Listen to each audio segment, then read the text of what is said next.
Hello, Nope Coach Fam Bam. It's Suzanne Kohlberg. Welcome to episode 105, Feather Rock Truck. Now, I can't claim concept credit for this analogy. I heard it many, many moons ago at a personal development weekend. I can't remember which one. I'm an avid personal development junkie. I read, I listen. So this was mentioned somewhere along the line, and I have made it my own, but the original concept is not my own. So feather, rock, truck. Sometimes we get a nudge from the universe, or if that's too woo for you, we get an inkling, an insight, a thought crosses our mind that perhaps we should do X. So at the time of recording this is August 2023. Personal example, in January this year, I had this inkling, this nudge from the universe that I needed to slow down. So that was my feather. Now, many of us ignore the feathers. We're like, yeah, nah, that'd be nice for some, but ain't nobody got time for that, especially when it comes to slowing down. Like, yeah, no. So when we ignore the feather, we tend to then have a rock. So the rock is something bigger than a feather, but many of us also ignore. So I think it was February this year, I had shingles. Oh my goodness. If you've had shingles before, you know. If you haven't had shingles, may you never get them. An experience, do not recommend. And so that was my rock. And once again, ignored that. I was like, yeah, I haven't got time for this. It's fine. Fortunately for me, the shingles were not on my face. So because they weren't visible, I just kept on plowing through. I don't need to slow down. I ain't got time for that. And then the truck came. So you can imagine, if you haven't heard this analogy before, I'm pretty sure that you can get my drift. The truck forces you to stop.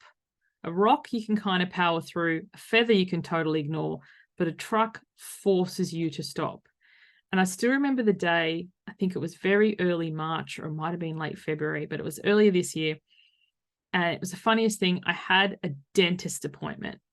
And I was like, I don't want to go to the dentist tomorrow. Like, I can't stand it. So be careful what you wish for, as the saying goes. So I woke up the next day with a very, very red, swollen eye that I could not really, it was not good. And I was like, part of me, even though it was a truck, part of me was like, I could just kind of like, leave it. But I was like, no, you need to go to the doctor, like stat. So suffice to say, I didn't get to the dentist that day. So I managed to get into my local general practitioner, and he was like, you need to see an ophthalmologist, like an eye specialist now. And I don't know if you've ever had a moment where something really bad's kind of happening, but it doesn't register fully. So anyway, on his desk phone in the surgery, he is calling an eye specialist, and he's on wait, he's on hold. So then he gets his mobile phone and he's ringing another eye specialist from another suburb, and he's on hold. And he's saying to me, oh, whoever I get into first. And I was just thinking, this dude's being a bit extreme. Anyway, eventually he gets through and he's having this conversation, and he's like, no, Mrs. Kohlberg needs to come in today. Like, it's funny, sometimes I call medical receptionists the door bitch. I apologize if you're a medical receptionist, but your job must be tough. And he's like, this is Dr. Such and Such. She needs to see them today. You don't understand. And I'm still sitting there thinking, man, he's being extreme. Anyway, suffice to say, I get an appointment in 30 minutes time. It's a 20-minute drive. And obviously I can't drive because my eyes, like, whatever. And then my husband has to pick the kids up because I can no longer do that. So I end up getting an Uber. And long story short, I get out to this specialist. I get ushered straight in. It's still not landing with me how serious this situation is. And so I get ushered in and I see the specialist, and I've got contact lenses, so I'm used to having my eyes poked and prodded and everything. And he's asking me all the questions, and he's putting the drops in, and he's having a look, and he's using the different things. And he's like, I can't remember all the ins and outs, but the part that I caught was, lucky you got in today. We should be able to save your vision. And I'm like, wait, what? And it turned out that I had microbial keratitis, which is a vision threatening infection of the eye. And had they not caught it and treated it that day, I could have lost vision in that eye.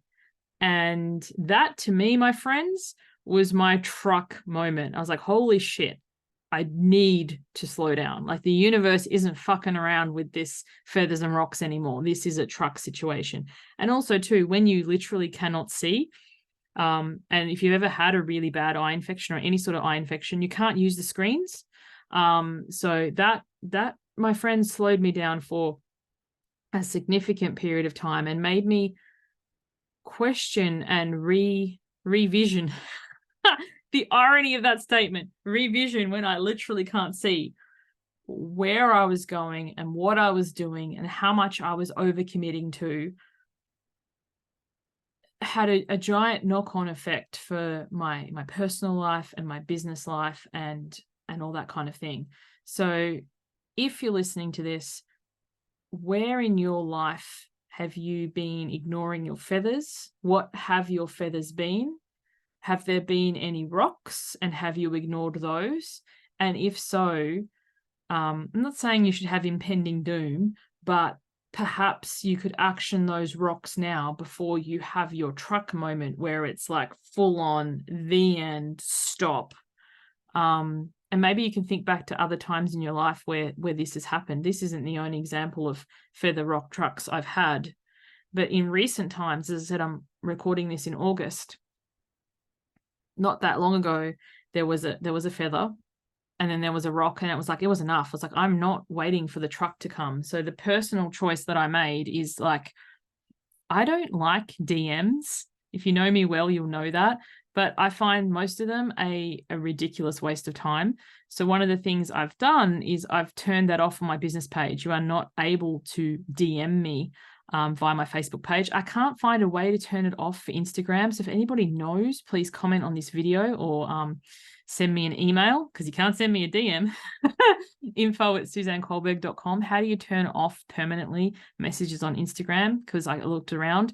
But what I did instead was on my website. So if you go to suzannekohlberg.com and go to the contact page, I've updated that. So yes, I am happy to connect with people, and I love to, but on my terms. And to me, DMs where somebody sends me a message, and if I don't respond instantly, and then they're sending me question marks, or then they're this or that, I don't enjoy it. I don't find it engaging.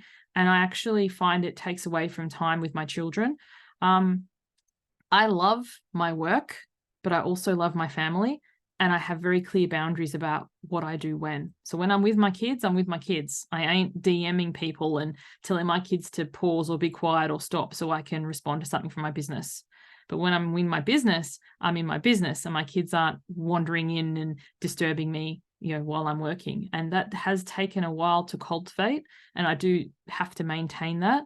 But that is what works best for me. I'm not saying it's the only way to do it. Some people love DMs. They sell, they convert, they chat. It's not me. But, my accessibility has been something that has been inkling for me the last couple of weeks, and something I have had to action before it ends up in a truck situation. Because, there's being kind-hearted and caring, compassionate. And as I've said on this show before, I create for free. I have a daily show. I love giving content, but curating when people want to ask me questions or engage or connect with me, that is a paid service. That's when you come into one of my programs, one of my containers, and they start from $22. Like Get Coached, which is once a month, is 22 Australian dollars. You can have an hour.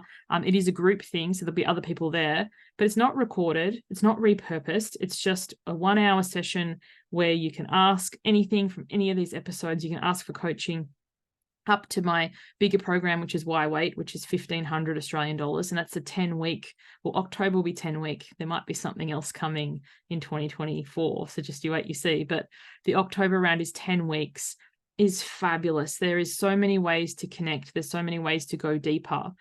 But for me, not answering every single person's message or concern or whatever, because it takes spoons. So I did an episode, When You Got No Spoons. It's one of the earliest episodes of this show. If you haven't checked that one out, I really encourage you to listen to it.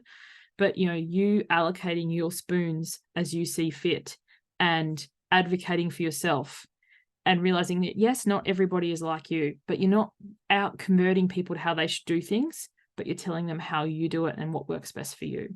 So if you've enjoyed this episode, please leave a like if you found it beneficial.